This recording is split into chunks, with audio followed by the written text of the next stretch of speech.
All right, everybody, welcome to another episode of Riley Phillips Fishing. As you can tell, we're not on the water. We are in a completely different place. We're in the basement of my home, as I like to call the bait cave. As you can see, we got a mess. This is usually what it looks like when I leave it for the night and go to bed. So first things first, we're going to make a video kind of showing the basics on how to make soft plastic baits. Anything from brush hogs to worms to beavers. I mean, do a little bit of everything. So, but first, one of the steps that nobody likes to talk about is cleaning. If you don't like to clean, do dishes, anything like that, this may not be for you, because you often find yourself cleaning out your Pyrex cups, your injectors, your molds. You're just doing a lot of cleaning. So anyways, we're going to get this cleaned up and then we'll see you right back here.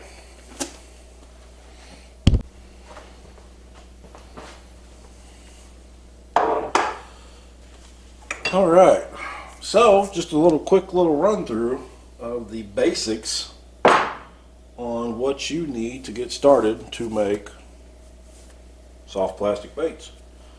I'll try to make this a quick and dirty. By no means am I a professional at this at any means. I just enjoy doing it, making baits that I know I use quite often through the year, and stuff other people want me to make. I've had a lot of requests for colors and different types of baits. Colors are not too hard to come by, but the bait styles themselves are. Which, diving into the first thing, is molds. Probably one of the most expensive parts. And let me back up by saying that to get into this venture of making baits, it's an initial upfront cost. Just for me to set up a workbench, ventilation, lights, pegboard, molds, injectors, everything, probably set me back a couple grand. I won't lie. It's not a cheap investment to get started on. It's not like going out and making egg sinkers or jig heads or stuff like that. It's that's pretty cheap compared to this. But the possibilities are endless with this. So with that being said, back on track, one of the first things you'll need are molds. This is a small mold I got from my buddy Tyler. Here's one of a few molds I've got. That's your regular brush hog mold, not the baby brush hog, full size. And as you can see, this is what they call a multi-cavity mold. This mold will hold 2 brush hogs in one shot. They do make single shot molds where you can make 1 brush hog in that, but as of course, the more cavities per mold, price goes up. What do molds cost? $100 right there. I've got 7 of them. So then your single shot molds, of course, will get cheaper. Their single shot molds are usually around $50. It usually is not cost effective to say if you wanted a 4 cavity mold, to go out and buy 4 single cavity molds. 4 cavity mold costs you $200. A single cavity mold is going to cost you $50. You're not going to save any money by going the single cavity. Other than that, your molds, there's all sorts of different kinds. You've got creature baits, worms, tubes, swim baits. You can go get molds and make 6, 7, 10-inch swim baits. It's ridiculous. The other part that you need, we'll just go down the line here. So you can see that over there. That's Plastisol, which is this stuff. This is just a 1 gallon blend of Dead On Plastics.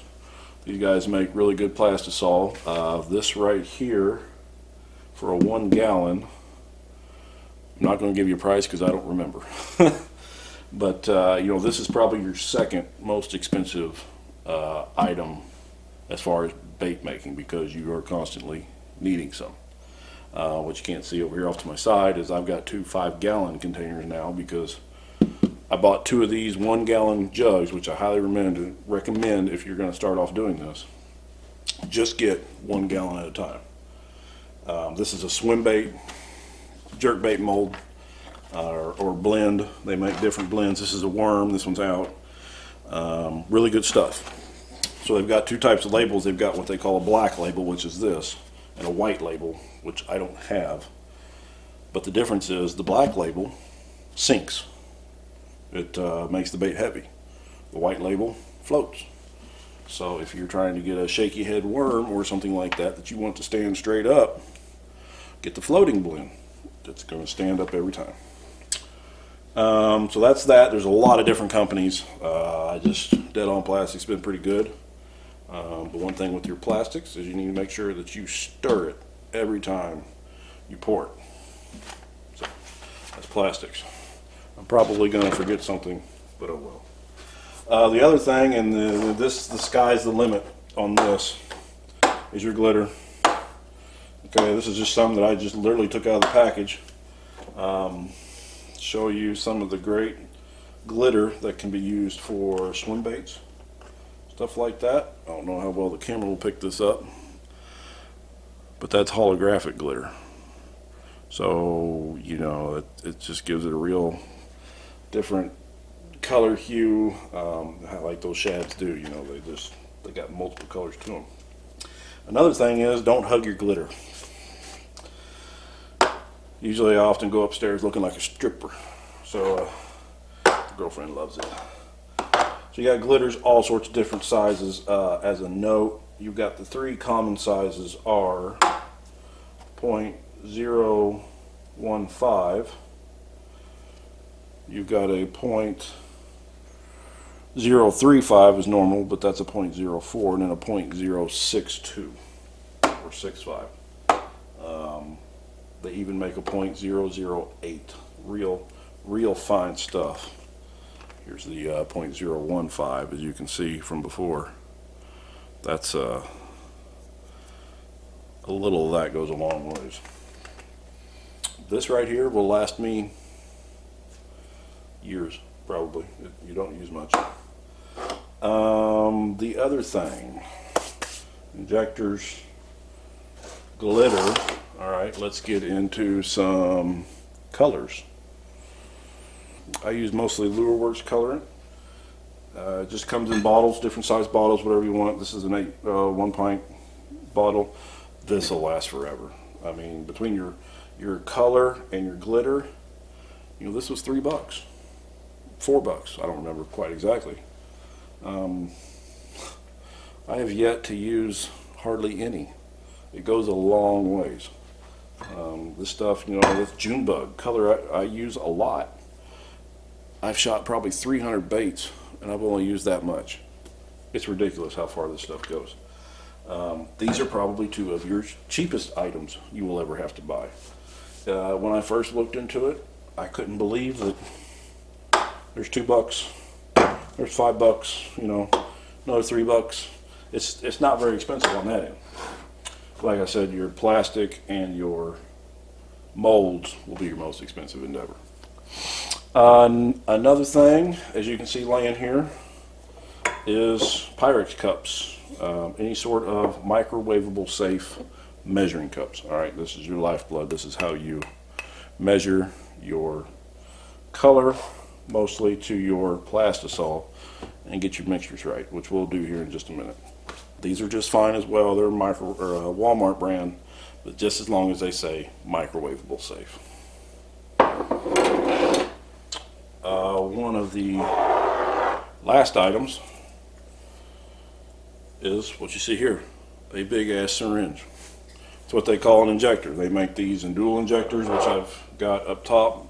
Dual injectors for laminates, triple injectors if you want them. But I highly recommend starting off with just a 6-ounce single injector. This one's made by Bass Tackle. Really good quality. It's nice and smooth. Yeah, it's just a simple injector. It's a big syringe. That's all it is. And that's what you draw your color up in, and you shoot it into the mold. Other things that are not really a necessity, but you'll need them, are some form of clamps. You know, most of these molds come with wing nuts and bolts through them, but it's a whole lot more efficient and faster if you use clamps. The downside is if you shoot your mold too hard with your injectors, put too much pressure, these will only hold so much pressure. And when that mold spreads, you've now just flashed your baits. There's plastic in your molds where you don't want it, but once you get the feel for it, these are real handy because you can pop them in and off really quick. Another clamp style is if you're doing multiple molds, clamp like this. Don't buy these. These are cheap.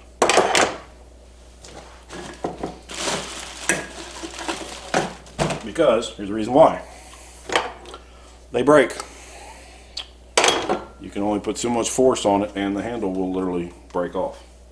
I suggest, and I haven't done yet, one, not being the Hulk when squeezing down your baits, your molds, but two, go to Home Depot, Lowe's, anywhere that's got the blue style, the Irwin, you know, ones that are actually made for, these are mostly made for woodworking, but get some better quality ones.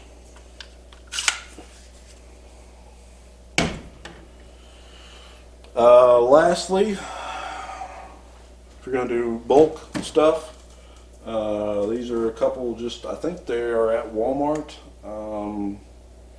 They hold 2.5 gallons. I use them for plastisol. They're really nice. I can put a cup under there, turn the spigot on, let it do its thing for a while. Don't lose track of where it's at because it won't shut off.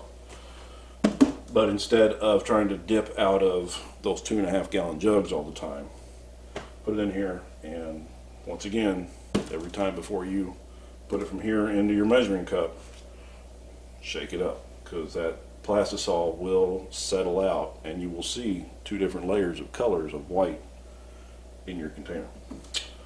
Another thing, as I'm sure you all have seen, microwave.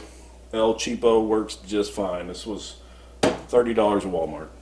900 watt microwave. Some people have multiple microwaves for different colors at the same time, which is fine. But just for starting off,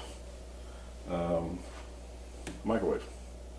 For larger jobs, we have a Presto pot. Yeah, I'm not deep frying chicken in here. This is what I've got, and I need to show you guys, I got plastic left in here from last time. Some watermelon candy. And everybody asks me, how hard is cleanup? How hard is cleanup? I don't know if you guys can see in there. So that's all the reused from my previous job. You know, that's what a plug that comes out of an injector after you shoot. But you can see this just plastic everywhere. How easy is it to clean up? Literally, reach in here and pull it out. It peels right off the Presto pot. Now yes, you will still need to scrub it to get all the flake off, because flake goes everywhere, okay? My floor looks like a stripper fart in here, okay? There's glitter everywhere.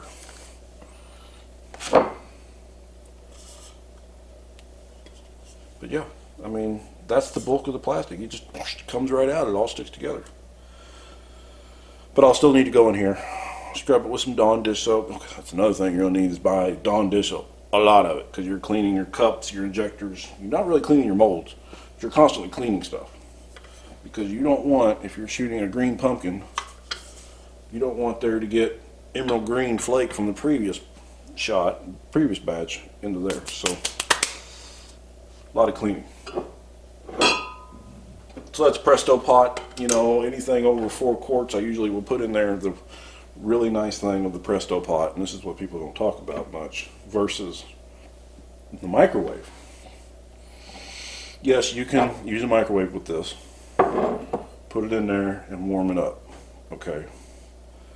The nice thing about the Presto pot over the microwave is you put it in here, it takes a long time for it to get up to temperature, but once it gets to temperature, you can set the temperature.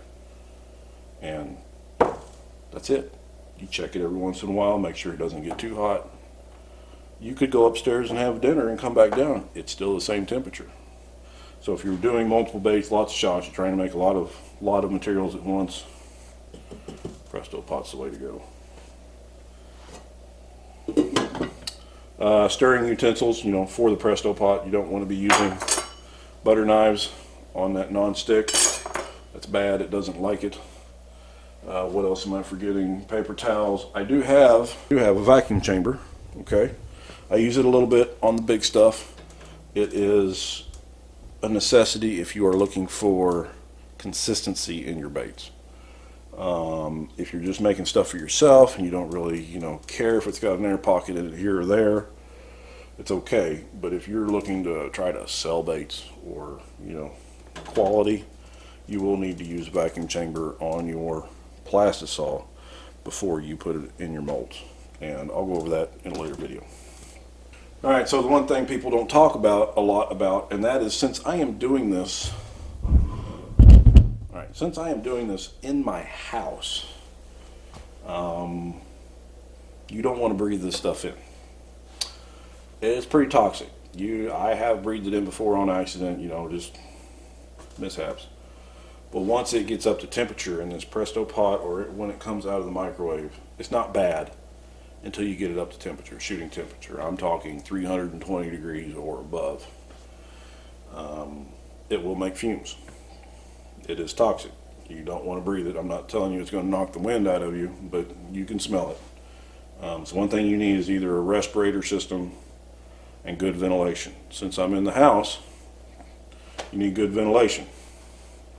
What I won't show you is my ventilation system because it's kind of rinky-dink right now. I'm waiting on my buddy Bob, waiting on you to get me an actual hood for my ventilation system. So I've got this plumbed into the ventilation that goes out the house through the hot water heater with the LP and everything. So I've got a fan up here, inline fan, kicks on, sucks these fumes right into here and straight out the house. Now I don't wear a respirator myself because I usually don't smell it as long as I've got the fan on. But I make a conscious effort not to lean over top of the pot and take a big old whiff of stuff. So ventilation is important. I would not do this without this setup up here. It would be bad. It would make the whole house stink, and I would hear it from the girlfriend. None of us need that. All right, so what we're going to start off with is making a green pumpkin Magnum trick worm. All right, everything comes in green pumpkin. Every soft plastic has a green pumpkin variation. So we're going to start off with the basics and show you guys how to mix this up, how to heat it up, and how to shoot it. So first things first here, I'm going to come over to my two blends of Plastisol that I have currently. I have a Crawl blend. It's their hardest, stiffest blend. Worm blend, it's their second from softest, and since we're going to be making worms, why not? Step one, as always, you guys, I don't know if you can see this, okay? Here's a perfect example of hard packing. You have all your plastic down here, fluid up here. This has been sitting for quite a while. All right, dead on is usually not too bad about that, but this has been sitting for quite some time. So what I need to do is thoroughly shake this up. If you are going to get a separate container like this, don't fill it to the exact brim top. All right, I haven't pulled any out of here yet since I took it out of my 2.5 gallon or my 5 gallon jug. You want to leave some air in here, so that way when you stir it up, it has somewhere to slosh. So we're going to put 2 cups of Plastisol in here. Pretty simple. Really, you shake it up till you get a consistent, mixture of the liquid and the Plastisol. The longer it sits, the more you got to shake it. Hopefully, here soon, this bait. I don't make this yet. That is the Zoom Speedworm. That bait in future videos will come into play at Okeechobee. Make sure you stay tuned and watch that video. 2 cups over here. All right, so here we go. Here you got the basic necessities for your first pour. You've got your colorant, your glitter, you've got your heat stabilizer, worm oil that you need just a little bit of. So one thing I did not mention that you need, that everybody does need, is a good piece of note paper, something to take notes on, because you will mess up and you will need to take really good notes on how you do this. So the first thing I like to do, heat stabilizer. Make sure you shake it up. And this is just a guesstimate, just how much you need in there. Just, alright, there's a little bit. Doesn't take much. Worm oil, this you will add to your injector. I'll probably do that off camera, but just to make sure you know to do that. Next is, I will go ahead and give you guys a tip. This is green pumpkin. Noticed I wrote Zoom on it because no two green pumpkins are the same. You pick up a bag of green pumpkin from Reaction Innovations or Yum or Zoom, they are all different colors. So this is the one I found that represents the old Zoom style the best. So I know measurements in my head. We got 2 cups. For every cup of Plastisol, to get the proper green pumpkin, since this is the basic color, 30 drops per cup. So I'll go ahead and put this in here. Make sure you always, I'm the world's worst about it, make sure it's stirred up. Hence the reason for needing towels and gloves. I did not mention that earlier, but gloves and paper towels. Lots of paper towels. So here we go. 2 cups, so that will equal 60 drops.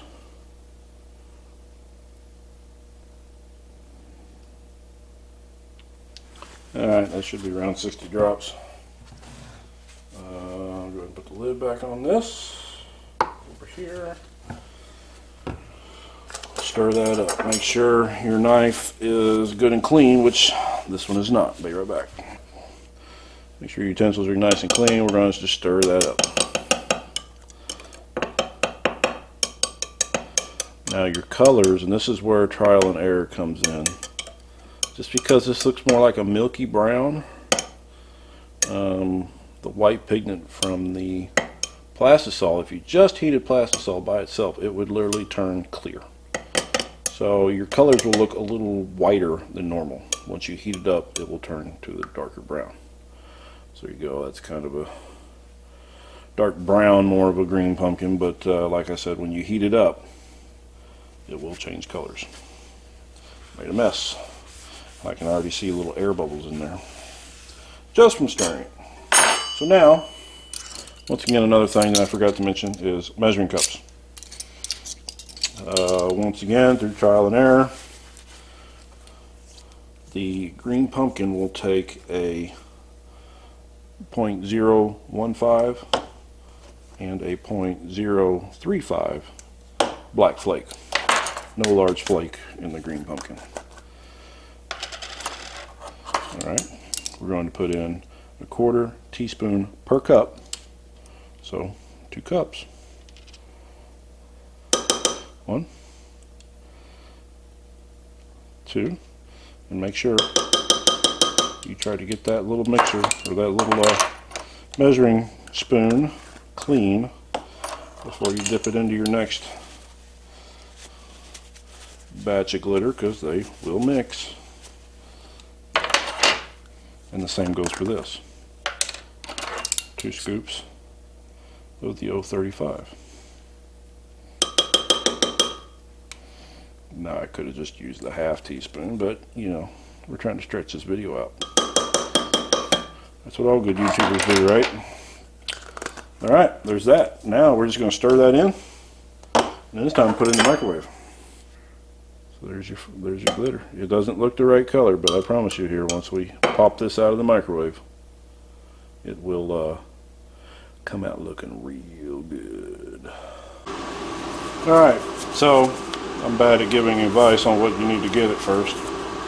Gloves, necessity. If you don't want to lose all the hide off your skin, gloves. Infrared thermometer. Alright, get these at Walmart, Napa, wherever. Pretty simple. Let's pull this bad boy out. One thing you always need to do with your plastic, and I can already tell it's not at the temperature because it's not steaming, stir it. Every time you go to shoot plastic, alright, 202. Still got a ways to go. That was for 2 minutes. notice it's kind of starting to get chunky. So it's trying to stick. We need to go back in the microwave. One other thing I'll note, whenever we first put plastic into this injector and get ready to shoot it, once it's all up to temperature, you will need to be a little bit quick about it. The injector's at room temperature, the mold's at room temperature, the plastic is probably around 350 degrees. That plastic is going to cool down really quick. There are things you can buy to preheat the aluminum so that doesn't happen, but generally if you're pretty quick with sucking it up and getting it in there, you'll be okay. And you'll see after the first shot, I'll probably have a bunch of plastic left over in the injector because it cooled off so quick. No, it's good. Let's shoot this. Let's make it look pretty. Let's make some baits. So, as I said before, everything's cold. All right, we need to be kind of quick on this one. Put your injector in there, suck it all the way up. Suck it full. It's going to make a mess. That's okay. Apply some pressure, not a lot. And once it stops, right there, you can hold a little bit of pressure. Not much. If you're real good, you can see the mold start to just spread, just a touch. That's it. You don't want to force it in there. It is called injection molding. Top that off just a little bit. It's already trying to set up in here. Shoot the rest back in your cup as much as you can. This will make a mess, no big deal. Hurry up. Put that back in the microwave, and guess what? You've just made 5 trick worms. Depending on how many times you've shot this will determine on how long you have to wait for it to cool down. So right now, it doesn't take long after the first shot. You do have to clean the injector out after every time. Okay, take that apart and you shoot the excess out. So there was what's set up in my injector before I could shoot it all out. That will get to be less and less every time, but you'll usually end up with something left in your injector. Alright, so for video purposes, I would already be reheating while taking these out, since I'm multitasking. It's been literally a minute and a half since I shot this. Not very long at all. Yeah, let's open this up. The trick I've learned is to open it from the bottom clear to the top if you can, whatever. There you go.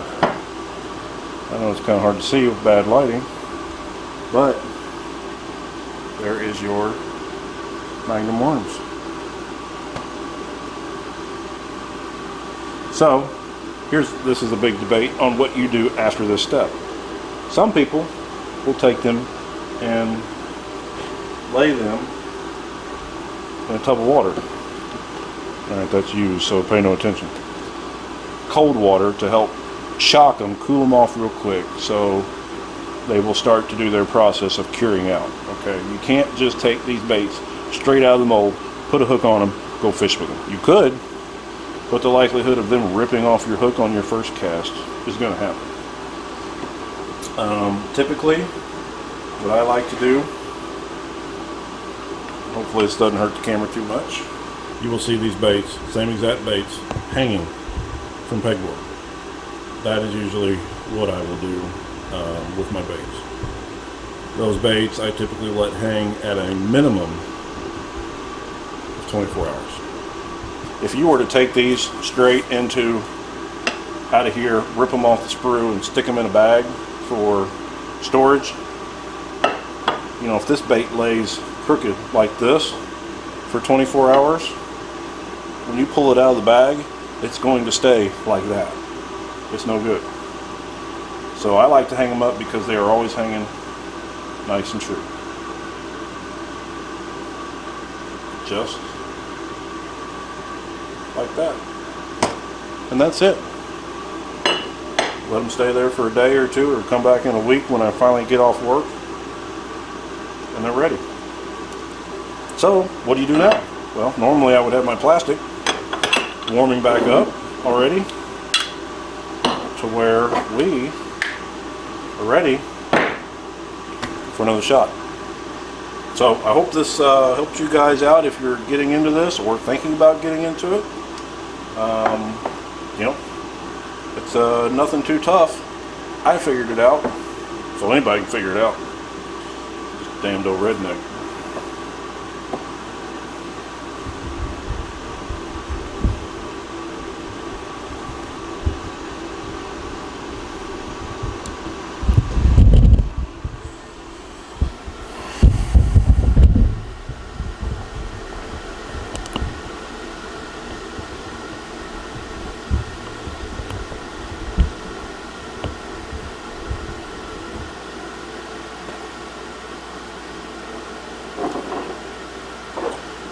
So anyways, that'll be the end of this video. I'm sure there's going to be lots of bait making videos to come.